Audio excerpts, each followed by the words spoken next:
Aqui estamos pela Fenated Educacional, na aula de turma de conselheiros, monitores, coordenadores, terapeutas, de número 4, a aula de introdução à neurociência do comportamento, ministrante Roberto Sampaio. Gente, por favor, microfone, boa noite, saudação, calor humano. Vamos lá, pode abrir o Boa noite, pessoal. Uma boa aula. Boa noite, professor. Amém, meus queridos. Obrigado. Vamos lá. Vamos falar hoje sobre coisas importantes. É tão legal vir depois da aula do João, porque o João, eu fiz psicanálise com ele, me formei. Quando eu me formei psicanalista foi com o João Nascimento. Eu chamo ele de, como é que é? Eu tenho um apelido que eu botei nele que ele adora, Profeta do Saber, tá? Porque ele é um poço de sabedoria, aquele homem. João Nascimento é uma joia rara nossa aqui, tá? Eu aprendi muito com aquele homem. Qual é o legal de tudo? Eu vir depois do João... Assim, ó. Socorro, eu vou só desligar o seu microfone, tá? Aí você abre quando você quiser falar. É legal vir após o João, porque o João trouxe a psicanálise pura e intensa para vocês, né? A psicanálise, como todos nós sabemos, é o ato, né, da gente interpretar o inconsciente. Eu diria isso, dando socorro. É o ato da gente interpretar o inconsciente, né? Então é hiper interessante. Temos grandes pensadores aí, alguns polêmicos, como o Dr. Freud. Então vocês entenderam bastante disso, principalmente na área de adicção, que é o nosso conteúdo, né? Futuros terapeutas. Vocês entenderam o que é uma negação, que é o primeiro estágio, né? De quando a drogadição torna-se uma compulsão, né? A gente entra no estágio de negação, né? O mecanismo de defesa usado do ego é a negação, né? E por que procuramos a droga na visão psicanalítica? Bate muito com a da neurocientífica, tá? É a luta ou de fuga o prazer, tá? Até em prazer, né? Os psicoativos, em adicção, eles também procuram, né? É estranho isso, né? Tendo prazer, ele vai lá e procura, né? Por quê? Tem uma coisa que a gente tem a nossa visão, a psicanálise explica e a neurociência vem para cravar um fato, tudo o que a psicanálise explica. Então, eu costumo dizer para vocês que a neurociência é o fator assim. Isso é verdade ou é mentira? A neurociência vem e explica para você. Por quê? Eu estou falando do funcionamento neuronal. É química, é biologia cerebral, é fisiologia cerebral, é o que acontece antes de eu pensar. Às vezes, né? Vamos lá, o ato de mover um dedo para cima ou para baixo, isso já foi feito lá no cérebro antes de você mover o dedo, essa ordem já veio, o seu corpo já fez. Então, olha como é que a coisa é em nanosegundos, né? Tudo isso é uma química cerebral, tá? Eu tive um estímulo, o estímulo veio, acessou meu córtex motor frontal, que é o de fazer os movimentos, eu fui lá e mexi o dedo. Olha o caminho que tudo percorreu pelo ato de fazer isso aqui, ó. Né? Somos um computador humano perfeito, tá? Usamos apenas 7% da nossa sabedoria. Se a gente se classificar como computador, usamos apenas 7% da nossa capacidade. Olha que interessante. 7%. Eu queria citar um filme muito interessante, ficção científica, obviamente, né? Anotem, por favor, quem não viu, se chama Lucy, tá? L-U-C-Y. Quem já viu esse, né? Aí, Tiago já viu. É uma ficção científica de um ser humano criado, que ela é injetada uma substância, tal, aquela parte, né, de científica lá deles, de ficção científica, que ela vai conseguindo desenvolver mais, Cassi. Então, mais do que 7% do cérebro, então ela vai aumentando. Ela vai chegando a 8% do cérebro, aí ela pega novas habilidades. Eu sei que, pelo pouco que eu me lembre, a 9% do cérebro, ela já consegue ler a lente humana do próximo. Olha isso, a 9% do cérebro, né? Aí quando ela chegar, acho que a 15% do cérebro, ela já consegue enxergar as coisas acontecendo né, no real, na frente dela, já em câmera lenta, e ela podendo agir para poder modificar, ou seja, ela já modificando o presente. É interessantíssimo, é ficção científica. Mas aquele filme ali explica muito sobre a nossa capacidade cerebral não explorada. Roberto está aí na tela. Esse é o Roberto aí, tá? Eu cito muito ficção científica por causa da minha bagagem de TI, né? Eu sou graduado em TI, sou especialista em segurança digital, programação logarítmica, eu sou radiofrequencista, tenho certificados internacionais. Vim para a parte humana quando eu precisei ser humano, né? Eu vim de um ressignificado, como todos nós aqui, a maioria, né? E aqui me conto, na FenaTED, passando uma aulinha para vocês. Mas uma aulinha interessante, vamos lá. Que coisa vai ser boa. Vamos falar na neurociência do comportamento, né? Comportamento dita tudo, né? Principalmente na área da DQ. DQ, obviamente, dependência química, tá, gente? Então, eu tenho que me ater a falar sobre comportamento humano com vocês em DQ, tá? Mas tudo que eu falar para vocês, assim, na área da dependência química, vocês poderiam expandir e levar para todos os campos da vida. A gente está falando da neurociência, o comportamento humano, a mente humana, o que ela é capaz. Posso levar para o emotivo, para o racional, entendeu? Para o motor, para várias coisas. O cérebro nosso é uma capacidade na qual só conhecemos 7%. Chega de trololô, Roberto, vamos para aula que é mais negócio. Então, o que eu vou falar aqui, eu vou citar para vocês, tá? O que é a neurociência do comportamento, né? Vamos deixar bem frisado aqui. Pronto, até aqui. A gente pode dizer que a neurociência do comportamento é um estudo fisiobiológico ou neurobiológico dentro do nosso crânio, né? Que se transforma naquilo que chamamos de comportamento. É entender a razão, faltou uma palavra assim, a razão do medo, a razão da alegria, do hábito, e saber que isso tudo tem uma assinatura lá dentro. Partiu daqui. Então, Roberto, você está me dizendo que um sentimento de alegria foi causado pelo meu cérebro? Sim. Ah, um sentimento de medo? Sim. Mas até antes de eu ter o medo? Sim. É o ato, o cérebro, ele age antes de você pensar ou fazer. Logo, isso já explica muito os nossos impulsos, né, gente? O que seriam impulsos se eu pegasse só esse comecinho que o Roberto falou? Seriam caminhos já gravados do cérebro para fazer alguma coisa. Justamente, Cássia. Impulsos, eles podem ser, né, instintivos ou cognitivos. Eu posso ter um impulso, né, impulso pensar e fazer, ou eu posso ter um impulso que eu não explico. Quer dizer, eu não explico vírgula, né? Porque a psicanálise explica e agora a neurociência explica também. Então, até o ato de mover um dedo, sem você pensar, está explicado. Tanto na psicanálise quanto aqui. Principalmente aqui. Tá? Até porque a psicanálise nasceu de raciocínio. E raciocínio, desculpa, é resultado do cérebro humano. Córtex pré-frontal. CPF é a área do raciocínio. Nossa testa. Tá? Eu vou modular legal a fisiologia cerebral para vocês pegarem, obterem bastante dessa aula. Exatamente. Temos vários lobos, tá? Eu vou exemplificar aqui as medições que a 2026, menos anos atrás, tinha um cara chamado Hipócrates, né?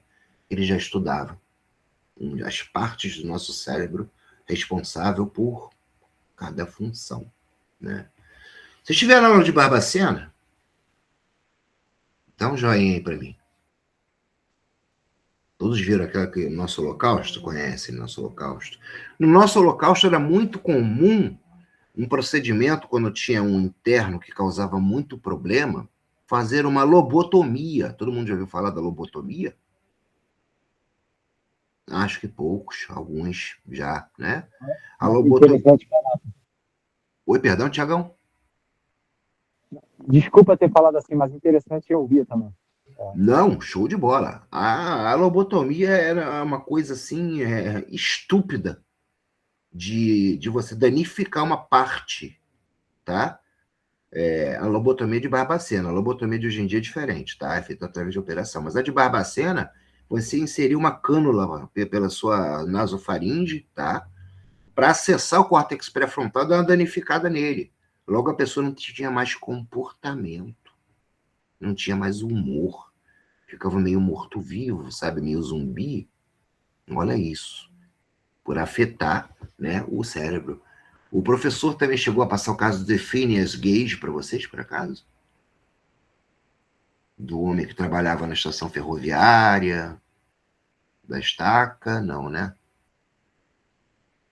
Não, show de bola. Entendeu? Depois eu vou dar indicada para vocês. Mas vamos lá, tem várias coisas que a gente está sabendo, então, que fisicamente, alterado no cérebro, causam comportamento. Como as drogas, como os psicoativos. Eu sou um professor que eu não gosto de ficar nessa de, isso vai dar gatilho, aquilo vai dar gatilho. Gente, gatilho é a nossa profissão já. O terapeuta vai lidar com gatilho 30 horas a cada 24 horas. Né? Tudo, exatamente. Então, gatilho é uma coisa que vocês vão ter que aprender a lidar, superar quem veio, né? Quem veio do ressignificar. Vamos acabar com isso aqui. Hoje eu vou falar o nome de substância, sem A nem B, sem mascarar, sem nada. Sem cinema. Tá? Porque o que vocês vão encontrar pela frente é assim. Né? Salvadores de vida. Vocês foram salvos, alguns não foram salvos, mas estão aprendendo a salvar. Logo, é sem mistério aqui. Aqui é a cara. Tá? Aqui tem que ser o real. Tá?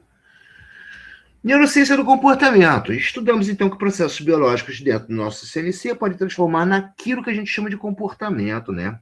Entender cada medo, você entende que cada alegria, até um hábito seu, tem uma assinatura e foi feito por uma fisiologia no seu cérebro, tá? O ponto ético de Hipócrates, que está aqui, que eu só abordo a termo cultural, tá? Para vocês saberem quem é Hipócrates, né? Então, esse pensador, ele tem a máxima da bioética. Nós, profissionais de saúde, os médicos, principalmente, eles fazem o juramento de Hipócrates, tá? É um juramento baseado na máxima da bioética, que eu vou citar para vocês agora, porque nenhuma cultura é pouca. Até numa aula de terapeutas, a gente tem que saber cultura, né? A máxima da bioética, tá? É uma coisa que eu gravei de cabeça muitos anos atrás. Ela quer dizer o seguinte em latim: primum non nocere, secundum cavere e tertium sanare. Tá? Primeiro, não ferir. Segundo, ter cautela. E terceiro, curar. Essa é a máxima da bioética. Tá? Então, nós, como terapeutas, temos que seguir esse princípio. Não ferir. Ter cautela ao manusear. É uma alma humana. Né? Primeira folhinha do livro lá, Carl Gustav Jung. Né? Domine todas as técnicas, saiba todas as teorias, mas ao tratar uma alma humana, seja apenas outra alma humana. Segundo, ter cuidado. Terceiro, sanar. Esse é o papel de um terapeuta. Por que comportamento? Primeiro, não ferir. Segundo, ter isso aí, Cássia, obrigado. Em português do Brasil. Isso aí. Primo non nocere, secundo cavere, tertium sanare. Tá? Em latim. Traduzido em português, a Cássia botou no nosso chat aí. Então, essa é a bioética que a gente tem que ter na nossa cabeça. Todo ser humano que a gente contar na frente, ele está destruído. Ele já não acredita na vida dele. É você que vai ter o dever de cuidar dele e dar a vida de volta a ele, entre aspas. Né? Dar a dignidade que ele perdeu. Então, a gente tem que entender do comportamento de cada ser humano. Cada tempo tem o seu tempo biológico, cada ser. Né? Porque 21 dias é necessário para poder parar a abstinência do crack. Não sei. Isso, como regra geral, sim, mas pode ser que dure 40 naquele indivíduo, pode ser 14 nesse. Isso é o primum non nocere. Eu não vou ferir enquanto ele não está curado. Eu tenho que ter cautela para depois curar. Olha aí, a bioética vai ser empregada em tudo. Então, aprendam, tá? Quando em questão, lembrem da bioética, tá? Por que ter cautela? Porque quando eu não sei, eu não vou fazer uma ação que eu não sei. Eu vou buscar ajuda, tá? Até como terapeuta. Permitir alguém aqui entrando. Senhora Marta. Então, vamos entender. Até uma força de vontade, né, do comportamento teve uma reação lá dentro do cérebro. Logo, sabemos que tudo é o cérebro, tá? E vamos apresentar essa galerinha aqui, essa máquina biológica complexa. Vamos começar com o neurônio. Todo mundo já ouviu falar, nosso cérebro. Somos dotados de bilhões de neurônios, caso alguém goste de matemática aqui como eu, tá? Nascemos com aproximadamente 86 bilhões de neurônios, tá? 6 bilhões de neurônios. Alguém entrando? Malvese, boa noite. Estou contando sobre os neurônios, os contadores de história. Vamos lá. Então, o nosso cérebro humano, ele nasce com 86 bilhões de neurônios, até então o que sabemos, tá? O que podemos... Acho que comparativo a um animal, se vocês quiserem saber, um gato nasce com 12 milhões. 12 milhões de neurônios. Se alguém quiser fazer um comparativo, tem isso aí, tem à vontade pela internet, tá? Ao continuar e ao rodar da vida, principalmente os psicoativos, a gente já sabe que a gente vai... Posso repetir, Marlene? Sim, 86 bilhões de neurônios, e se eu não me engano, um comparativo, gato, 12 bilhões de neurônios, tá? Dá para você ver como o cérebro humano é muito mais complexo, né? É a máquina mais complexa. Então, o neurônio é um cara social. 86 bilhões de neurônios na minha cabeça, imagina que fofoca, hein? E eles só fazem isso, fofoca, tá? Neurônio é fofoqueiro. Neurônio é um computador de história. Tem mais, hein? Ele é um ser social. Ele só vive em grupo, tá? O papel dele é contar fofoca um para o outro. Ah, Roberto, por que você está levando essa didática? Porque eu posso levar a seguinte frase que vocês entenderam. O papel do neurônio é levar informação a outro neurônio ou a um grupo. O fofoqueiro, tá? Gosto muito de usar algumas parábolas, algumas hipérbolas na aula para poder dar um gancho para vocês se lembrarem. Então, quando eu perguntar o que é um neurônio, um contador de história, é o cara que leva informação para o outro. Pô, colei, juntei, cravei. Como diz o professor Adriano, lancei a semente no coração de vocês. É isso, tá? Eu vou usar bastante aqui para vocês pegarem. 2 pessoas querendo entrar aqui, só um minutinho. Jaqueline e Jéssica, bem-vindas. Estou falando sobre os neurônios. Não se assustem que essa apostila complementar passarei para vocês no grupo, tá? Então, nós temos os contadores de história. Interessante da coisa, vamos conhecer lá o neurociência, tá? É a lei da vida, né? 2 corpos não ocupam o mesmo lugar no espaço. Logo, 2 neurônios não se encostam. Caraca, Roberto, tu me deu um nó na cabeça agora. Eu tenho 86 bilhões desses bichinhos na minha cabeça e eles não se encostam. Não se encostam. Haja espaço. Imagina o tamanho dele. E por que ele é fofoqueiro, então, Roberto? Se ele não se encosta, vive em grupo, como é que esses bichinhos se comunicam? Show. Eu gosto de pegar 2 canetas para fazer isso. Só estou com 2. Aqui tem um monte de neurônio. 1, 2, 3, 4, 5, ninguém se encostando.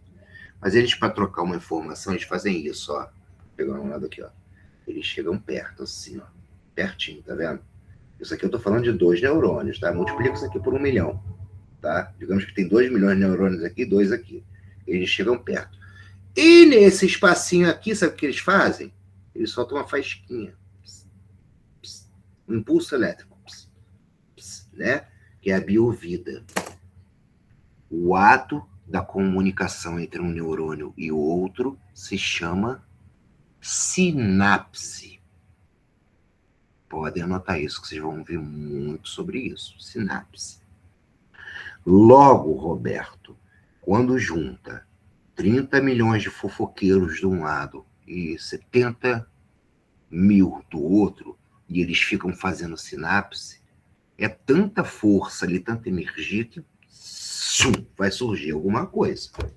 Vai surgir algum impulso. Exatamente. Quem se arriscaria a dizer, após os neurônios fazerem a sinapse, o que eles causam? Vai valendo um ponto virtual. Sem consultar ChatGPT. Pode abrir o microfone. Ninguém, né? Também não? Quase, Daniel? Vai, Thiago, manda bala. Após fazer a sinapse, se comunicam. Oi? Uma Isso, quando acontece a sinapse. O que ela causa? confusão. Comunicação. Quase. Também, aceitável. Neurotransmissores, gente. Emoções? Neurotransmissores, Jaime. Neurotransmissores. Vamos falar agora, todo mundo conhece. Quando eu começar a falar de neurotransmissores, todo mundo vai conhecer, tá? Então, recapitula. Vamos lá, rebobina a fita. Pois não, Socorro. Acontece muita fofoca mesmo entre eles. Imagina a nossa cabeça. Imagina isso. Hein? Isso. Tiagão, você está com a mão levantada. Você quer falar mais alguma coisa, querido? Tá, ok. Não, obrigado. Valeu, querido. Vamos lá. Então, sabemos que os neurônios, seres sociais e fofoqueiros, mensageiros, eles não se encostam, mas eles trocam, né, comunicação. Comunicação entre neurônios, né, são chamadas sinapses, tá? Essas sinapses em conjuntos causam neurotransmissores. Mas qual neurotransmissor que vai ser criado, então, naquela conversa ali, Roberto? Não sei. Porque o neurônio, ele faz parte do time de recepção. Então, se ele receber estímulo... Deixa eu rodar o slide aqui para ver se eu não vou atropelar para vocês. Olha lá. O ser social, sua única função na vida, não sei se eu coloquei focar. Não, eu peguei leve. Eu botei receber uma informação e passá-la adiante, para ficar mais bonitinho, para não falar tão mal dos neurônios, né? Eles recebem uma informaçãozinha e levam adiante. A gente conhece o nome disso na vida real, né? Do lado de cá a gente conhece muito bem o que eles fazem, tá? Então, tá aí, aqui está o contrário, do cérebro para a vida real. Pode ser o inverso, da vida real para o cérebro, né? Se eu recebo um estímulo, o neurônio vai pegar aquilo, vai fofocar entre si, vai fazer sinapse e vai criar um neurotransmissor baseado no estímulo que eu peguei. E que estímulo, Roberto? Sentido, uma coisa que veio, um psicoativo, tanto faz. Estamos começando a juntar os pontinhos. Hein? Sinapse causa um neurotransmissor. Psicoativo, drogas causam neurotransmissores. Comecei a juntar 2 pontos aqui. Opa, batemos uma tabela aqui. Meu cérebro produz e a droga produz. Sem mistério para todo mundo. Só que essa proporção é desigual. A droga, quando quer jogar um neurotransmissor para dentro da gente, ela faz assim, ó, vapo. O nosso corpo criando esse neurotransmissor é assim. Ó. Desproporcional. Por isso que a droga faz a gente atingir. Chegaremos lá, Marlene. Chegaremos lá, na nicotina. Chegaremos na nicotina. A nicotina, mas para te responder logo de cara, a nicotina traz GABA. Tá? Ela produz, ela faz a neurotransmissão, faz uma produção enorme de GABA. Tá? Que é o neurotransmissor necessário. É o neurotransmissor causador do bem-estar. Tá? Vamos chegar lá, gente. Espera aí que tem uma tabela maneira para vocês aqui. Isso, bem-estar e conforto seria mais certo, Cássia. Bem-estar como... Na realidade, o cigarro relaxa. Pronto. Vamos botar assim, ele relaxa, né? Quando a gente está muito tenso, a gente vai pegar um cigarro e fuma. Relaxa. Beleza. A nicotina é o menor deles. A gente vai chegar na parte interessante. Gente, até aqui tudo legal. A didática tá boa. Vocês conheceram os neurônios. Estão entendendo que eles fofocam. E essa fofoca é sinapse. E sinapse vai causar um neurotransmissor. Esse neurotransmissor vai chegar a algum lugar? Olha que interessante, mais um ponto que eu botei. Esse neurotransmissor vai chegar a algum lugar, vai causar alguma reação, logo vai causar o quê? O tema dessa aula, um comportamento. Pronto. Um neurotransmissor causa um comportamento. Exatamente. Exemplos a gente não precisa dizer, né? Bebe bastante, que você vai ficar bem desinibido. Fuma bastante maconha, que tu vai ficar bem leve, bem bobão. Depois vai dar uma fome do caçamba. Usa um crack, que tu vai ficar eufórico, que daqui a 3 minutos tu tá igual um louco, achando que tá sendo perseguido. Olha os comportamentos. Olha a aula, comportamento. Tem mais? Vamos lá. Tá só na primeiro quarto, primeiro terço da aula. Então, ok, eles não vivem sozinhos, seres sociais, para não dizer fofoqueiros. Sua única função é focar, receber uma informação e passá-la adiante. Ficou melhor. Espera aí, Antônio Neto.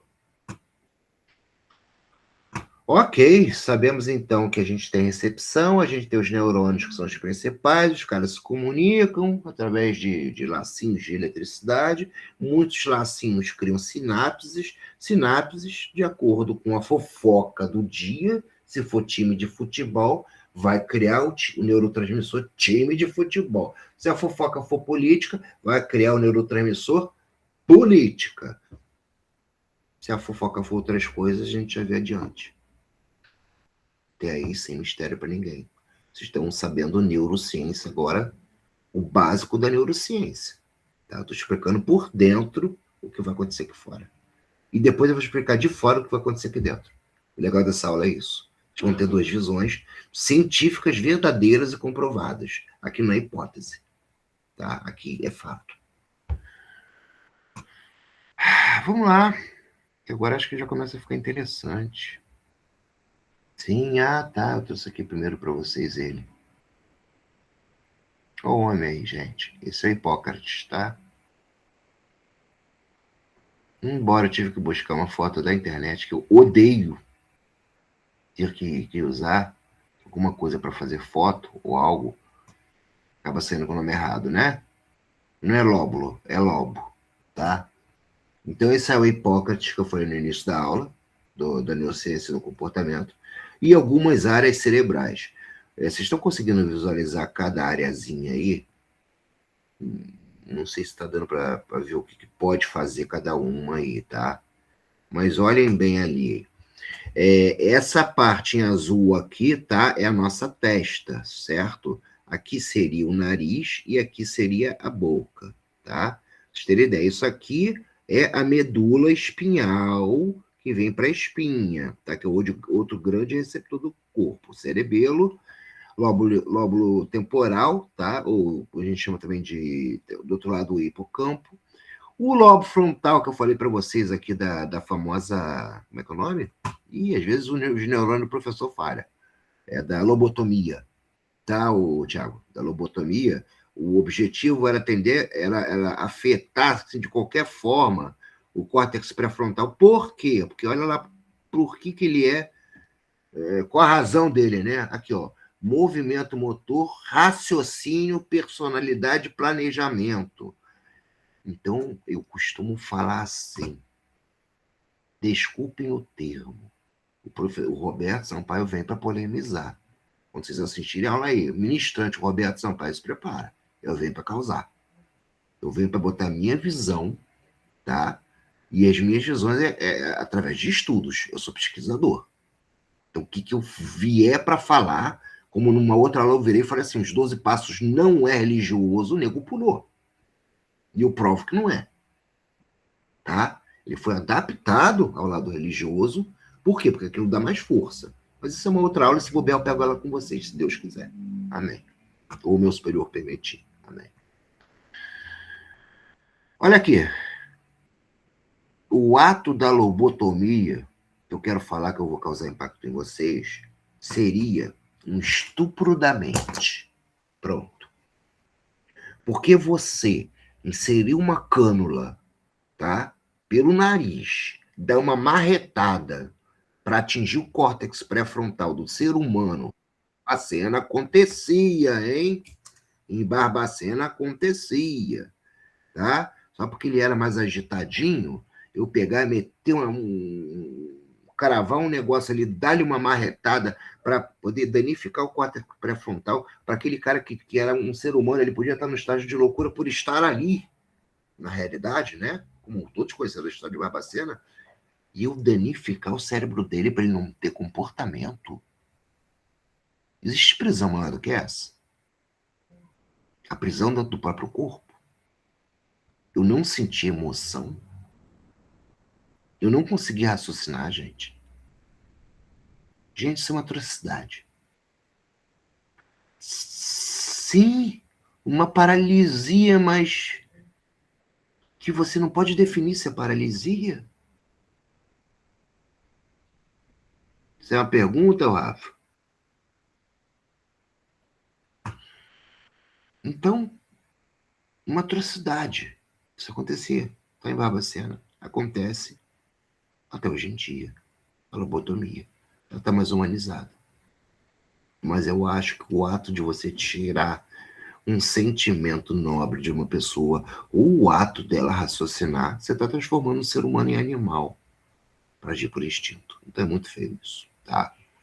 Vamos voltar para a aula e vamos parar com questão política humanitária aqui, senão o professor pira.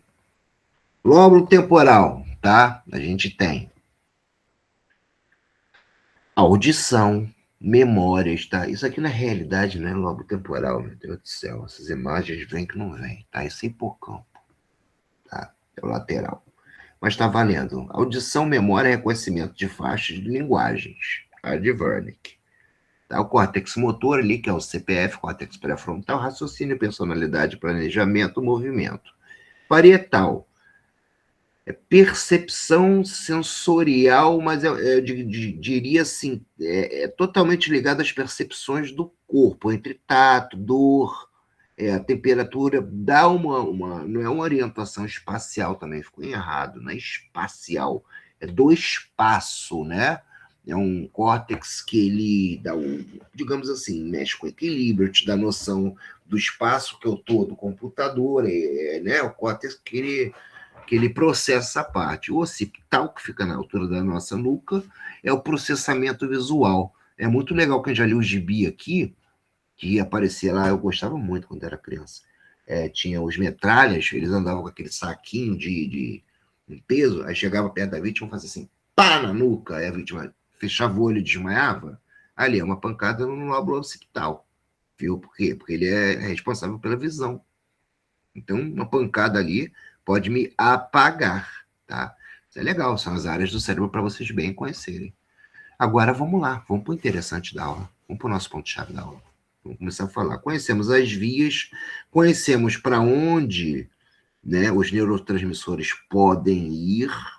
Olha aqui, eu pegando essa imagenzinha aqui, eu já poderia falar assim, o excesso de álcool, ele acessa gravemente o meu córtex pré-frontal.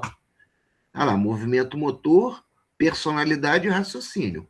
Eu fico bobo, eu fico desinibido, coisa que eu sou inibido no normal, e eu fico cambaleando. Olha que área de ação do álcool. Ele faz uma coisa ali no córtex pré-frontal, certo? Por aí que a gente está vendo as coisas, tá? E olha aqui também, olha, é uma droga mais pesada, né? Por exemplo, um LSD, uma meta, um ácido, ele pode mexer com o meu occipital, que é o processamento visual. Começo a ter alucinações, né? Eu vejo dragões voando, né? Para quem nunca tomou aqui, graças a Deus eu também nunca tomei, mas sabe muito bem do que eu estou falando, né? Exatamente, tu vê dragão voando, correndo atrás de vocês e fica correndo meia hora em roda, dizendo que tem 10 dragões ali fumegando. Ah, viu? É trombeta, entendeu? A gente vai chegar lá na classe. Deixa eu só ver aqui rapidinho, eu tive uma mensagem aqui rápida, importante. Deixa eu ver se é da direção da docência. Não, tá, pum, não. Posso prosseguir. A gente vai chegar lá, que vai ser agora. Vamos classificar umas coisinhas, gente. Já que a gente está falando de psicoativo, vamos classificar elas. Epa, passei demais, Roberto, volta! Ei! Pronto, vamos ficar aqui nesse slide um pouquinho, que a gente vai fazer uma interaçãozinha aí legal, tá? A gente pode classificar drogas, então, em 3 tipos. Agora a gente entrou. Conhecemos a neurociência, conhecemos as áreas cerebrais, conhecemos os tais dos neurotransmissores, que a gente vai falar lá embaixo, né, que são os vilões e os mocinhos. Ah, Roberto, se a dopamina é responsável pelo prazer e pela motivação, é nociva para mim, eu posso viver sem? Não. Teu corpo precisa. Teu corpo precisa de todos os princípios ativos, ou seja, de todos os neurotransmissores que vocês encontram nas drogas. Por isso você se vicia. Teu corpo precisa. Só que lembra daquela balancinha que eu falei? O teu corpo produz assim. A droga te traz assim. Entendeu, Marlene? Logo, entra em questão uma coisa chamada neuroplasticidade. Neuroplasticidade é a capacidade do cérebro de se adaptar, coordenar, fazer rotinas, ter querer próprio. Se eu uso uma droga há 1 ano que me dá dopamina à vontade, na hora que eu paro, o que meu cérebro fala? Eu estou acostumado a dopamina, me dá agora. Me dá agora. Me dá agora. Me dá agora. Olha aqui, ó. Me dá agora. Eu quero agora. Agora. Olha a abstinência. Olha a abstinência. É o teu cérebro pedindo. O que você acostumou ele a ter? Não naquela escala que ele produz, mas naquela escala que você deu de presente para ele. Entenderam o vício? Mais uma visão para vocês. É legal que ao longo da aula, eu dou a aula e eu paro e falo para vocês, isso é o vício. Vocês agora pegaram. O que é o vício? É o corpo se acostumar, teu cérebro se acostumar com uma descarga de um psicoativo próprio. Durante um tempo ele cria aqui um hábito, né? Logo, se você não der para ele, obviamente que existe a compulsão, né? O ato de usar cada vez mais, né? Tem isso também, a tolerância, né, gente? Logo, se eu corto, o meu cérebro entra em parafuso, meu irmão. Ele vai pedir, ele vai implorar, e se você não implorar, ele vai começar a causar reação em você. Sudorese, tremor, boca seca, falta de raciocínio. Ele vai fazer miséria contigo. Ah, todo mundo sabe que é uma crise de abstinência aqui. Logo, a crise de abstinência não é um comportamento do ser humano. É um comportamento que vem de dentro. Neurociência, gente. Está explicado o que é uma crise de abstinência. É o cérebro pedindo o que você acostumou a ele. Ah, tá, Roberto. Então, o programa de desintoxicação, de ressignificar é o que, Roberto? É você ensinar o seu cérebro que não existe mais aquela dose cavalar e que agora aquela dose vai ser produzida assim. Neuroplasticidade, guardem essa palavra. Sigamos. Classe das drogas, tá? Temos as depressoras do... Sempre que a gente fala sistema nervoso central, isso é neuroplasticidade, Cássio, tá? É o ato de você aprender e desaprender, ou seja, criar um hábito, modificar um hábito ou criar novos hábitos. É o seu cérebro tendo aquela maleabilidade de abrir, fechar, de vir para cá, de vir para cá, tal. Outra coisa que eu gostaria de chegar tempo mais adiante, mas eu não vou conseguir, mas eu já quero falar para vocês, tá? Alguns psicotrópicos, a maioria deles, tá? Por a gente fornecer uma grande carga, tá? Os fofoqueirinhos que teriam que fazer essa função, eles vão ficando preguiçosos, não vão? Eles vão morrendo. Eles vão morrendo. A gente vai perdendo o neurônio. Então, eu vou citar só um exemplo para eu chegar nisso, tá? Usando o canabinoide. Todos os derivativos de maconha que vocês possam imaginar aqui, que contém o THC, tá? A gente vai falar de skunk, haxixe, etc e tal, que tem o princípio ativo THC, tá? A maconha em si... Ah, porque agora tá liberada a maconha, tem remédio canabidiol, vírgula. Canabidiol é uma coisa, maconha é outra, tá? Para quem não entende, fica logo claro isso. Existem dois princípios ativos na maconha. No tetraído cannabinol, tá? É o THC é o CNB, tá? Canabidiol e THC. THC, substância alucinógena. Canabidiol, substância do bem-estar, do GABA, do prazer. Remédio de canabidiol. Pega o tetrohidrocannabinol, separa o THC, joga fora, fica só com canabidiol, CNB. Esse é o remédio que estão criando hoje em dia. Logo, ele me traz o quê? GABA, o neurotransmissor do bem-estar, da tranquilidade. Esse é o canabidiol. Não confundam de remédio para maconha, remédio de maconha, tá? É outra coisa. Ah, porque eu fui em Amsterdã, na Holanda, lá comi um bolo de maconha. Legal, você se drogou. Ah, porque eu estou fazendo um tratamento aqui à base de canabidiol. Legal, parabéns. Você não está se drogando, você está usando canabidiol para criar GABA no seu corpo e se curar.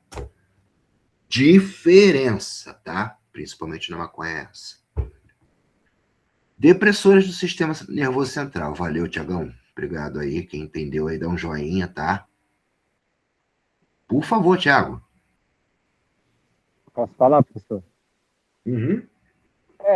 Tem muita gente, né, o usuário de maconha, de THC, que embarca na questão do canabidiol, da medicação, Oba. mistura tudo para querer legalizar, né? Embarcar aí nessa questão.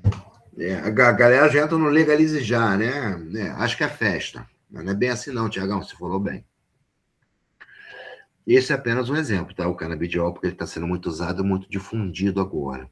Por isso, se a gente for na Holanda, a gente come até bolo de maconha, chiclete de maconha, adesivo de maconha, bala de maconha, né? Maconha por quê, Roberto? Porque não está isolado THC, para mim é maconha. Para mim é psicotrópico, é psicoativo. Drogas depressoras do sistema nervoso central. 3 tipos de drogas. Classificamos todas elas em 3 tipos: depressoras, estimulantes e perturbadoras. Tá? Depressoras diminuem a atividade cerebral. Efeito sedativo. Logo, álcool, benzodiazepínico, que são remédios para dormir. Alguns inalantes ou solventes, loló, cola. Coisa do passado, né, gente? Loló, cola é a época do... Não estou tintindo nada, dos meninos lá da Central do Brasil, né? Mas tudo bem. Classe delas, depressoras do sistema nervoso central. Estimulantes, as perigosas. Aqui é o perigo 2 que eu falo. Perigo 2, perigo parte 2. Aceleram. São agonistas de atividade cerebral. O tabaco tá aí, gente. Quem que falou do tabaco? Quem que falou do cigarro anteriormente? Vai? Não lembro quem foi. Por que você coloca, Roberto, a nicotina como estimulante? Porque ela dá um bem-estar para frente. Ela não dá aquele bem-estar de saciedade. Então ela não entraria numa depressora. Ela entraria numa estimulante, porque ela dá aquele bem-estar de... Ai, fumei um cigarrinho, agora vamos lá. Ai, não, deixa eu dar uma parada aqui para fumar um cigarrinho, para ganhar um fôlego. Já notou? E junto vem o quê do cigarrinho? O cafezinho. Mas aí, em um outro nível, o café, o cigarro é uma coisa que vai te matar lentamente. Não esquenta tanto não, gente. Vai matar devagar. Vai levar anos, vai dar um câncerzinho no pulmão. Né? É outro nível. Vai queimar aqui, vai te dar uma degenerativa, vai te dar um câncer no pulmão, vai te dar uma arritmia, um AVC, uns 2 infartos. Fica tranquilo, isso é light, gente. Isso é light. É tão light que é até legalizado. Vamos lá, vamos encarar nessa perspectiva para não deixar a aula chata. Mas está aqui, o tabaco ele estimula. Porque a gente tem justamente esse pensamento, né? Não, deixa eu... Estaciona uma doença. Opa, vou abrir o chat que chegou uma boa aí, ó.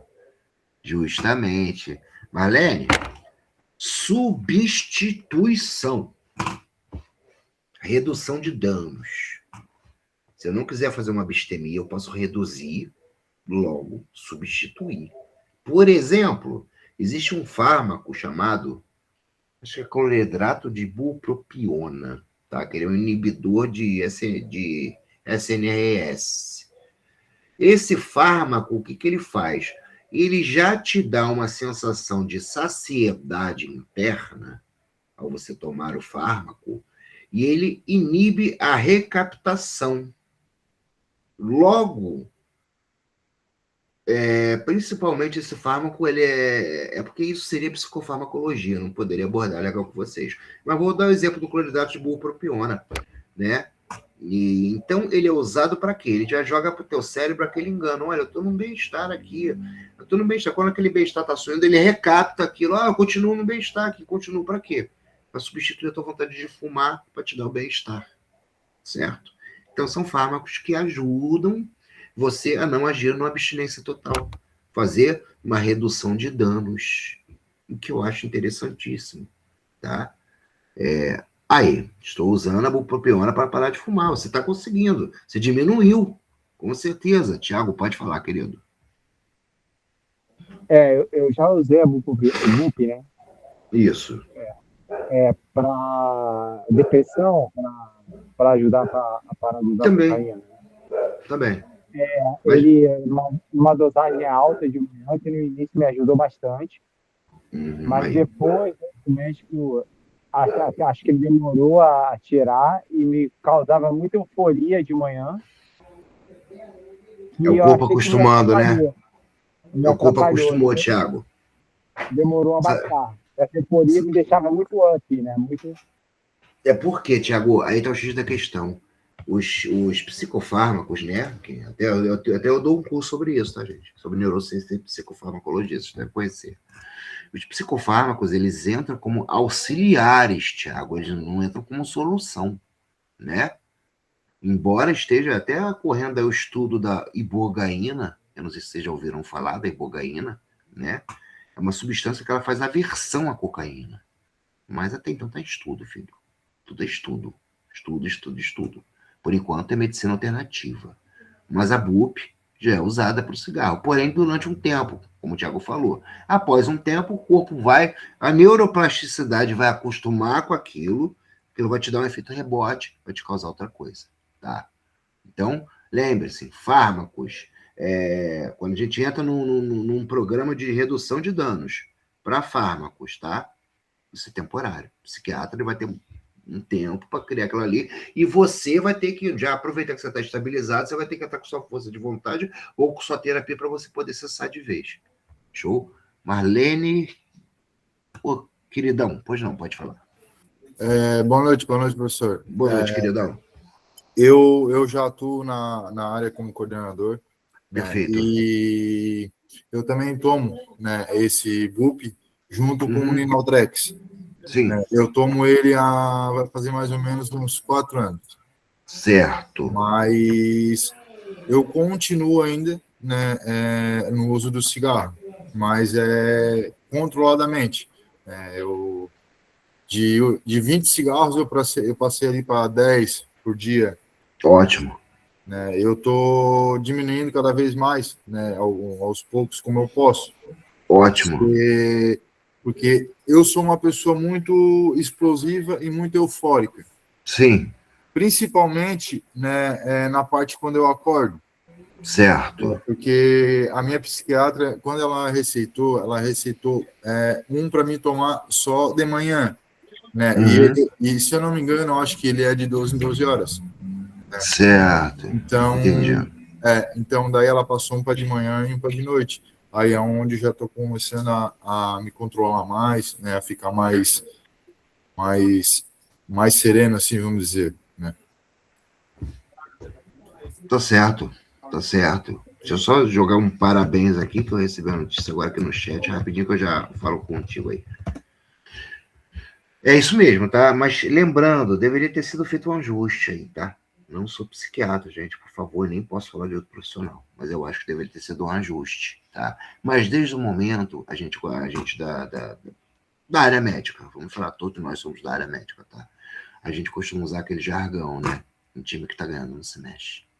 A gente tá ganhando com você. Porque se você fumava 50 e você fuma 25, parabéns, é menos 50% de dano.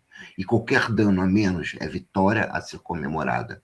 Parabéns, continue, mas procure algumas alternativas para você conseguir mais. Tá no caminho certo dando exemplo, irmão. Tá? E parabéns aí pro Rafael do CT Malvésia, que faz 52 dias que não fuma mais. Isso que é história boa, olha isso, cara. Graças a Deus. Parabéns, meu irmão. Parabéns. Que sirva de exemplo para gente. Quando terminar esse curso, você fala, ó, sou terapeuta não fumante. Pronto. Parabéns, meu irmão. Parabéns. Tamo junto. Vamos lá, gente. Pena, é a aula que dá, porque a gente ficaria 2 horas, né? Mas é curto. Drogas perturbadoras do sistema central é fácil. São aquelas que tiram a gente do sério. Olha como é que entrou aqui. A maconha entrou só agora. Por quê? Gente, todo mundo viaja na maconha. Olha aqui como é que ela é agressiva. Legaliza para você ver. Legaliza para você ver. Tá? A maconha, cientificamente, queima neurônio a ponto de te causar doença degenerativa. Cientificamente comprovado que a maconha é a maior causador de esquizofrenia na face da Terra. Tá? Toma essa aí, galera da maconha, que acha que a maconha é levezinha. É a principal causadora da senilidade, tá? A principal. Crack, 16 anos, sem LSD, sem heroína, não precisou de metadona, show de bola, meu irmão. Show de bola, é isso aí, Cássia. Minha irmã, perdão. Sem usar metadona, Cássia? Ah, show de bola, parabéns. Tiagão, vamos lá. Então, professor, tem uma grande diferença, né? Porque há 30 anos atrás tinha um tipo de maconha, né? Hoje em dia a gente fala de diversos tipos de maconha criados em laboratório. E vai liberar o quê? Vai liberar maconha tipo... Qual maconha vai liberar? A 1, a 2, a 3, a 4, a 5, a 10? Aí que tá o problema. Aí que tá o problema, Tiago, tu falou tudo. Tem a tal da K9 hoje, tem a tal da Slump, tem não sei o quê. Eles estão começando a pegar THC e misturar com outras, com metanfetamina. Estão fazendo miséria na maconha, entendeu? Então, as drogas estão evoluindo. Cabe a nós, terapeutas, nos inteirar disso, tá? Quando entrar no CT ou bater o olho, o cara não tá cambaleando, mas o cara tá ali viajando, eu sei que é maconha, mas aí é maconha pura. Por isso que é bom a neurociência, a gente conhecer o comportamento, pra gente, quando chegar na pessoa, antes de chegar na pessoa, a gente saber o que é. Esse é o intuito da neurociência do comportamento. É aquele cara que chegou no CT, que você não tá podendo chegar perto dele de longe, você olhar ele e traçar. Pô, ele tá sob efeito de LSD. Não vou conversar com aquele cara porque ele vai falar de dragão, eu vou falar de tratamento. Então não é hoje. Olha o tempo de espera na biologia, tá? Tem que esperar aquilo ali parar. Psiquiatra, e aí? Calmante, alguma coisa? Deixa o psiquiatra. Não, ó, 15 horas ele vai ficar nisso aí. Fica, tchau. Daqui a 15 horas você tenta um approach nele, tá? Igual o cara lá fissurado no crack, na cocaína, virado no giraia. Vai dar boa noite, meu irmão, seja bem-vindo, que Deus lhe abençoe para ver o que te acontece. Não. Vai ter que virar de longe pra você ver o comportamento dele. O cara tá agitado, gesticulando com a bilha desse tamanho. Opa, na aula de comportamento da neurociência, eu notei que eu tenho que aprender como é que é o meu approach naquele cara. Por quê? Porque eu tenho que respeitar a biologia dele. Olha tudo que eu falei no início da aula, tá? Vou pular pra gente conseguir dar tempo, tá? Show de bola, a participação de vocês. Aqui só tem fera mesmo, é assim. Cada vez mais se atualizando, e principalmente nesse ponto em que você falou, Thiago, hoje em dia não é só maconha, não. Muito cuidado aí, galera. Ah lá, eu fiz um tabelão aqui que vai ficar mais ou menos para vocês lerem fora de aula. Neurotransmissor, substância, droga, efeito principal. Isso aqui vai ser show de bola para vocês darem uma estudada, tá? Eu peguei, assim, uns neurotransmissores... Sabe assim, botar a minha visão, tá? Tem a visão da internet, tem a visão do livro, tem a visão da apostila de vocês e agora tem a visão do Roberto Sampaio. Então, vocês vão juntar 4 cantos de visão para formar o 5º, o de vocês e o do estudo de vocês. Por isso que pesquisa nunca é demais. Pesquisador, o cara vai ficar só olhando pesquisa, só aprendendo coisa, só coletando informação. Não. Ele coleta informação para formar uma opinião. Como eu vim aqui para a aula formar a minha. Dentro do contexto que eu acredito que é a apostila. Tudo que eu falo aqui, neurociência do comportamento, é aprender o comportamento da pessoa, o que houve dentro do crânio dela, Ela está daquele jeito, logo eu sei que se ela está com psicoativo, ela vai agir dessa forma, com outra ela vai agir dessa forma. É isso. É um estudo das substâncias e dos comportamentos que essas substâncias causam. Então, agora, essa tabelinha final vai ser a parte mais interessante da aula, que é causa, efeito, substância. Então, isso aqui é tipo assim, é uma coisa fácil para decorar. Vocês vão ter que decorar. E o que são essas substâncias que você sempre fala, Roberto? Neurotransmissor. Mas de que forma? Agora a gente está falando na forma de droga. Não aquela que a gente produz. Aquela que vem naquela escala assim, ó, VUPT, tá? E que a gente precisa no nosso corpo para sobreviver. Legal a escalinha. Vamos lá. Dopamina. Prazer e recompensa. Olha lá. Ela faz, né? Neurotransmissora. O que ela faz no SNC? Ela causa um prazer, uma recompensa, né? Uma certa força de vontade também ficou, né? Botar ali. O que contém? Cocaína faz dopamina. Anfetaminas fazem dopamina. A nicotina, como eu falei para vocês, né? Ah, peraí, deixa eu parar para fumar um cigarrinho. Fumei.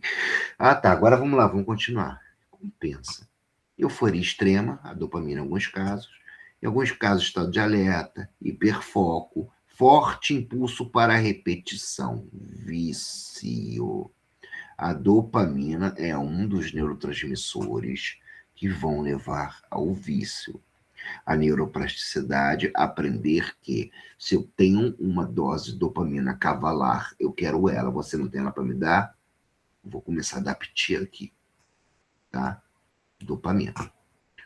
Outro neurotransmissor importante, serotonina, tá aí, ó. É o nosso humor, a nossa percepção, é o nosso equilíbrio, eu poderia dizer assim, a serotonina, tá? O que ela traz, olha lá? O êxtase, o LSD. Ah, tá, Roberto, mas você botou o LSD como alucinógena. Sim, ela é alucinógena, mas ela, ó, alucinógena através desse neurotransmissor. Tá? Em grande escala, uma serotonina pode causar alucinação. Entenderam o porquê dessa tabela é importante? Você faz um comparativo, você faz uma pergunta para a tabela, ela te responde. Tá? Peraí, meu corpo produz serotonina, ok. Mas a que vem no MDMA, no êxtase, tá? Ela está numa escala tão grande que essa dose cavalar de serotonina dentro do meu corpo, que não é acostumado a ter dessa forma, o meu corpo recebe a serotonina assim, e eu dou ela assim, né? E que eu vou causar alucinação, alteração profunda da percepção da realidade. Serotonina causa isso também. O GABA, o famoso GABA, tá? Ele é o freio. O álcool, calmante, sedativos, relaxantes muscular, redução de ansiedade, anti-ansiolíticos, o prazolam, tudo causa GABA. GABA é o neurotransmissor, o resultado dos fofoqueiros que no meu corpo me dá o comportamento de sedação, calmante, relaxamento, redução de ansiedade, lentidão motora. Identifiquei um monte de maconha nesse GABA, né, gente? Identifiquei um monte de cachaça nesse GABA, né, gente? Pois é. Vamos seguir. Mais um pouquinho. O glutamato, esse vocês não conhecem. Sabiam desse neurotransmissor, o glutamato? Cetamina, olha o K aí, gente. Olha o K aí, bem atualizadinho para vocês. Quem já ouviu falar no K? Né? Citaram a maconha, mas já citaram o K9 aí? K8, K3? Ninguém citou? É uma maconha com cetamina. Tá? Você pensa que tá fumando maconha? Olha a pipoca que tu tá fumando. Você tá fumando K. O K em São Paulo é chamado como uma droga zumbi. Já ouviram falar? Para que deixa as pessoas em estado zumbi, é o K. Dá uma pesquisada na internet, vocês têm que se atualizar das drogas, tá? As drogas não são só mais aquelas que a gente conhece, não. Pois não, Michel, pode falar. Tiago estava com a mão na frente, só rapidinho, Michel. Boa tarde, boa noite, tudo bem a todos, né? Muito enriquecedora essa aula, viu? Amém, Michel, obrigado, meu queridão. Dentro do que você está falando aí da maconha, né? Estamos fumando crack, né, na verdade, né? e raspa da cocaína. Nem cocaína não é. É uma substância chamada proxaína, entendeu? Eu estava, né, pesquisando. Então, muitas vezes a gente acha que é natural, é natureba, né? Não, não é não. Pelo contrário. A dependência é muito maior que muitas vezes até da cocaína e do crack, sabia? Essa maconha que é comercializada aí nas biqueiras aí ao redor aqui no centro de São Paulo, entendeu? O azeite tá brabo, não tá, cara? Aqui tá, o negócio tá aqui, pulverizou aqui, doutor, pulverizou, professor. Pulverizou. Pra quem não sabe aí, tá, gente, o que ele tá falando aí é uma droga que deixa o cara no estado zumbi, tá? Ela Sim. destrói rapidamente. Ela destrói rapidamente. Irreversível. Eu vi um estudo ontem que está sendo comparado com a abstinência da heroína. Você tem ideia? A heroína, ela só a abstinência pura da heroína, você não consegue fazer praticamente, tá? A nossa neuroplasticidade não consegue, não dá tempo. Então, ela tem que ser através de psicofármaco. E o psicofármaco usado para abstinência de heroína e metadona, tá, gente? Outra coisa pior, se bobear. Mas tudo bem, não podemos entrar na psicofarmacologia, mas, Michel, obrigado, cara. Eu queria que alguém alertasse isso. Cuidado que não é só maconha, não. Estão botando cetamina na maconha. E se tu fuma um baseado, tu que tá acostumado com a tua maconhinha lá, que ainda é adicto, se tu fuma um cara na vida, tu vai pirar e não sabe o que vai acontecer contigo. Então, quem ainda não largou, ou conhece alguém que não largou, reforça, tá, por favor. As drogas evoluíram. Tiagão, manda. Reforçando com o que o professor falou, o que eu fiquei impressionado ainda no meu tempo de ativa é que o meu leque de drogas era bem menor, né? E hoje, a biqueira, como ele disse, na boca, está cada vez mais perto da rua e ainda tem um cardápio enorme, né? Com coisas escritas lá que eu não sei nem o que é.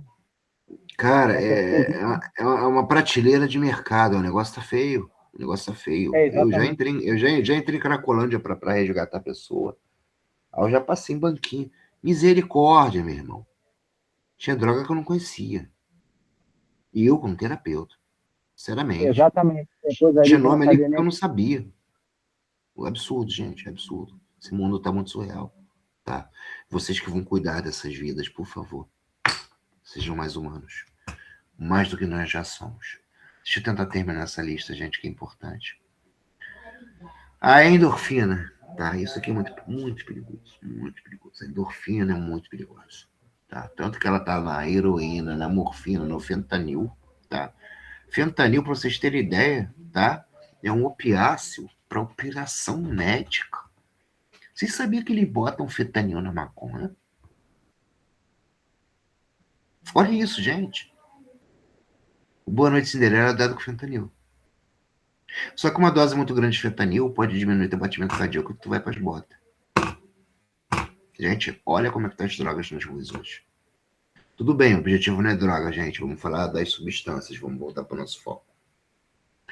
Então, a endorfina, tá? Eu sei que ela é um analgésico natural, porém, em forma de psicoativo, ela vem agressivamente trazendo uma dose de endorfina que vai mexer com o meu sistema circulatório, meu sistema ali de bombeamento sanguíneo, etc., de uma forma, né? Oxicodona, para quem quiser saber, é a droga do Dr. House, né? Quem assistiu o Dr. House sabe que era oxicodona, ele era viciado nesse analgésico, né? Mas por quê? Analgésico bloqueador, né? Dá uma paz também, né?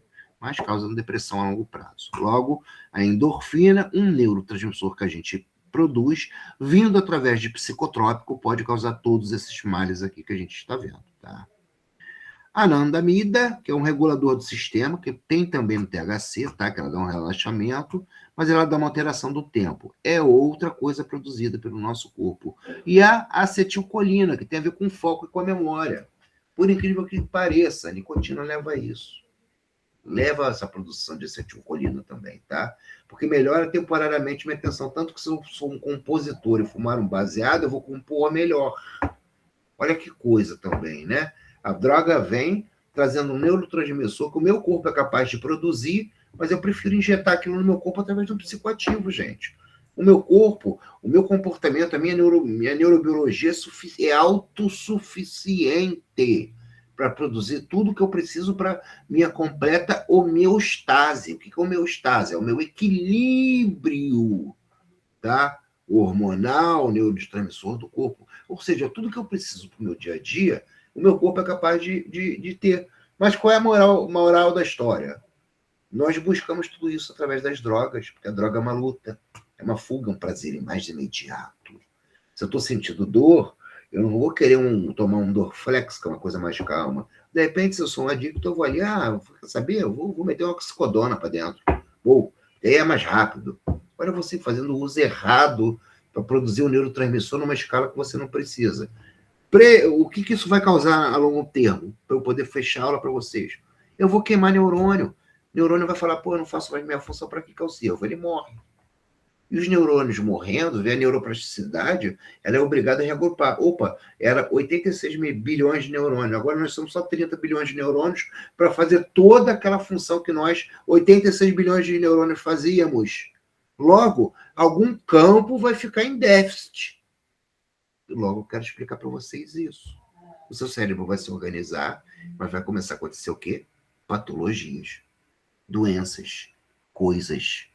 Quem causou? A gente matando neurônio. Eu cito a maconha, porque é o mais fácil de se citar. Cada tragada na maconha ali, cada beck que vocês já fumaram na vida de vocês, tá? Vocês mataram ali 10 mil neurônios, 100 milhões de neurônios, tá? E outra coisa, neurônio morre, neurônio não ressuscita. A neuroplasticidade se vira com aquilo que tem. Logo, uma pessoa que fuma THC, tetrahidrocannabinol, há 40 anos, ela aos 50 por ter poucos neurônios, e aí? O cérebro vai fazer a neuroplasticidade, vai compensar. O lado da memória, você vai ficar com menos neurônio, tá? Até logo. Qual é a doença que eu causei em mim? Senilidade. Entenderam agora a longo prazo o que é o sistema cerebral, o que o psicoativo faz. Deixa eu só ver se eu terminei aqui a lista para poder te dar a palavra. Noradrenalina, luta ou fuga. Isso aqui ainda dá para, entendeu? Levar, que a noradrenalina, né? Ela é importante no nosso corpo, o nosso sistema límbico também tem noradrenalina, né? Porque ele é responsável pela luta ou fuga, logo de cara. Mas a gente estimula através de cafeína, energético, né? Logo, isso causa também taquicardia, bradicardia, às vezes, né? Energia em excesso, ansiedade da hiperalerta, tá? E conseguimos fechar a lista com uma bela tabelinha deles aqui, ó. Das criancinhas mais importantes aqui, o que elas fazem, tá? Deixa eu passar a palavra pro Thiago, né? Thiago quer falar, por favor? Sim, eu posso. Eu baixei a mão porque eu não queria Não, atrapalhar o seu. Vamos lá, irmão. Então, é impressionante, né? Como informação é tudo, né? Eu lembro que eu já fui muito usuário de maconha, né? E eu deixei a maconha já há um bom tempo atrás. Foi uma das primeiras drogas que eu deixei. E se eu soubesse de tudo isso que ela causava, né? Ele brincava com isso até, né? Deixa matar o neurônio, né? Não tem problema. Aquela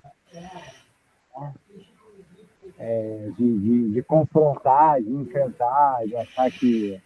E como a questão é tão séria, né? Como o professor falou, é uma coisa que não volta mais e pode causar danos irreversíveis. Né? Que é o nosso objetivo aqui de frisar bem, Tiagão. Que a gente tenha consciência, né, de ensinar para os nossos próximos, para quem a gente vê no começo, que a gente passe. Eu costumo dizer que não foi um aprendizado ruim, né, porque a vida é na dor e no amor. Mas já que a gente passou, a gente tem propriedade para passar para os outros, né? Graças a Deus aí a gente vê que você não teve nenhum dano neurológico por causa do THC. Eu gosto de citar muito o THC, gente, porque é uma droga que o pessoal está banalizando. Banalizando é a palavra certa, tá? é onda. Tu vê pessoa de 12 anos de idade, 13 anos de idade. Gente, 13 anos de idade eu tava jogando triângulo na rua, tava com balinha de gude. Não sabia nem o que era droga, gente. A juventude de hoje, com 12 anos, 13 anos, além de ser pai já, ou mãe já, tá na quinta droga já de preferência. Tá na quinta droga de preferência. Por favor, tem microfone aberto aí, tá, Leonardo? Ô, professor. Oi, só um minutinho, pode falar, Leonardo. Tá. Eu tenho um amigo do meu irmão que ele usa. Como é que é CBD, né? CBD e THC. E aí, o meu irmão me fez uma pergunta que ele viu agora eu assistindo a aula. Já houve algum caso, alguma coisa de as pessoas morrer de overdose da maconha? Uma boa pergunta. Eu não diria overdose da maconha, tá? Mas eu falaria assim, se, por exemplo, né, a gente usar uma grande dose de THC concentrado, pode acontecer. O que seria o THC concentrado? Haxixe, skunk, né? Uma coisa que tem muito mais THC. Pode haver parada cardíaca, bradicardia, pode acontecer um monte de coisa assim, tá? A resposta é sim. Dependendo da quantidade, pode dar uma overdose, entre aspas, sim, tá? Não, ele chegou agora, viu aqui eu assistindo a aula. Tá, beleza então, querido. Valeu, meu irmão. Professor Então, Roberto, pois não, minha querida? sobre o cigarro, eu fumei 23 anos. Certo. Praticamente desde criança eu fumava. Uhum. Então, eu comecei a ter vontade de parar pelo conselho de pessoas que sempre falavam comigo: filha, o cigarro causa doença, você pode ficar no hospital e perder tempo da sua vida e tal. Assim, resumindo, né? Uhum. Então, eu comecei a fazer um exercício para eu parar de fumar, e eu acho, assim, praticamente por ter sido viciada em cigarro, eu acho um dos vícios um tanto difícil de parar de fumar. Sim, É um hábito sim. que a gente faz em qualquer lugar, qualquer hora, e Sim, realmente sim. é prazeroso, né? Sim, Então, infelizmente. né, infelizmente. Aí, o que acontece? Eu comecei a fazer um exercício, tipo assim, tomar mais banho, tomar mais água, comer mais fruta. Hábitos. Eu comecei a mudar meus hábitos, porque antes eu trocava um prato de comida por um cigarro. Sim. Ou acordava de manhã, antes de qualquer coisa, era um cigarrinho e café.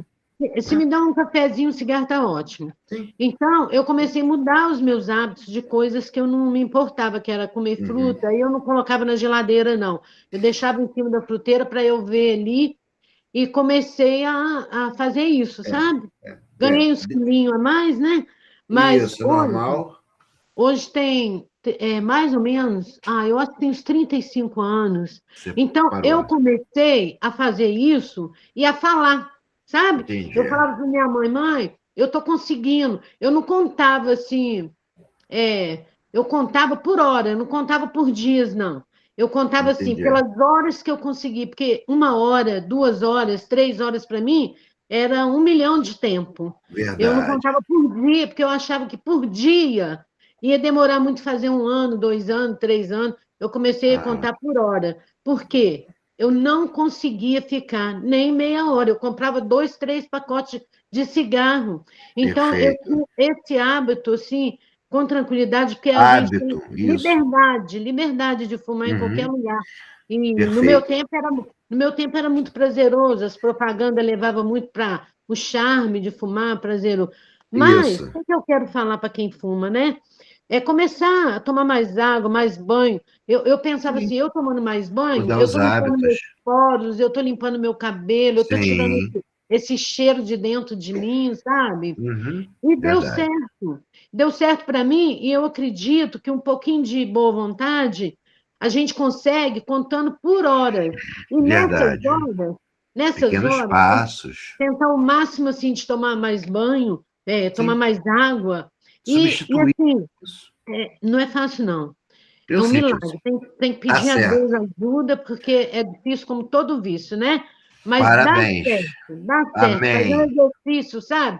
um exercício. Vai inventando Por aí. as coisas. É mudar o hábito. A senhora falou tudo, é mudança de hábito. Olha só, É. se sentar no computador me dá vontade de fumar, vou fazer diferente. Eu vou sentar no computador com umas balinhas para poder me distrair. Olha É. aqui. É. Já não vou pensar no cigarro, estou pensando na balinha, substituir. Tá? Até então, deixa eu até responder a Cássia também. Até então, Cássia, não é fuga. No caso do cigarro, não é fuga, tá? Eu não sei qual era o assunto que você estava falando aí, que você, né, falou alguns assuntos interessantes, mas a parecida é isso. Tudo é reeducação. Ó, neuroplasticidade, o que a senhora fez, a senhora mudou o hábito, tá? Parabéns, tá? Parabéns. E assim, ô professor, só para terminar, na minha casa, todo mundo fumava, minha mãe, minhas irmãs, meus irmãos, na casa do meu esposo também. E eu comecei a falar, eu comecei a falar assim, olha, eu estou conseguindo parar de fumar, hoje já tem 2 dias, eu fiz assim, assim, assim. Eu comecei a ficar falando igual esses neurônios aí fofoqueiros. Eu comecei a falar, todos eles pararam. Exatamente, é por aí mesmo, tá? A gente tem que mudar os hábitos que nos levam, né? Os gatilhos a gente já aprendeu muito bem. Tá? E toda mudança de hábito, tá? Ela gera um novo hábito. Aí entra a neuroplasticidade fazendo a substituição do teu hábito anterior, tá? Esse é a base de tudo, ok? É você realmente parar por isso, ok? Por quê? Os 40 anos que você fumou, ele causou um impacto profundo na sua química do teu SMC, tá? Mas a neuroplasticidade, né, que é essa capacidade da reorganização, a regeneração, garantiu para você que ao parar de fumar, mesmo após 4 décadas, hipoteticamente, tá? Começou um novo processo mensurável de recuperação, no qual você teve até vascularmente falando melhoras do que se você estivesse fumando, tá? Gente, infelizmente, deu o horário. O papo tá agradável pra caramba. Queria eu que pudesse levar 2 horas de aula. Tinha muito mais coisa. Pena que a reunião acaba, né? Poxa, olha, Pena que tinha a reunião muita mais acaba. coisa. Tinha muito mais coisa que eu queria abordar com vocês, que se vocês foram levando para uma linha que a gente ia levar para um desenvolvimento, e a gente ia bater papo horas aqui, tá? Se Deus quiser, eu teria oportunidade novamente de entrar em aula com vocês. Eu passo essa apostila aqui com essas tabelinhas para vocês amanhã, tá? Eu, antes de parar a gravação, eu sempre agradeço ao meu superior pela oportunidade, por vocês estarem aqui. Vocês estão quase se formando. Obrigado, Cassi. Vocês podem me adicionar lá no Zap, tá? Pena que a reunião acaba, né, professor? Olha, acaba não, ela está interrompendo, de repente a gente continua. Me adicionem no Zap, gente. Muito obrigado, muito carinho. Abra o microfone. Eu vou parar a gravação com vocês se saudando, ó. Muita força, gente. Muito obrigado. Boa noite. Boa noite. Um cara privilegiado. Amém, meus queridos. Boa noite, Olha, boa noite. boa noite. Professor, a aula foi ótima. Boa noite. Boa Olha só, noite. eu vou abrir o grupo lá para vocês darem boa noite, tá? Vou abrir o grupo lá para vocês darem boa noite. Boa noite, Dom Vamos Frio. ver quem vai sair por aí. Boa noite.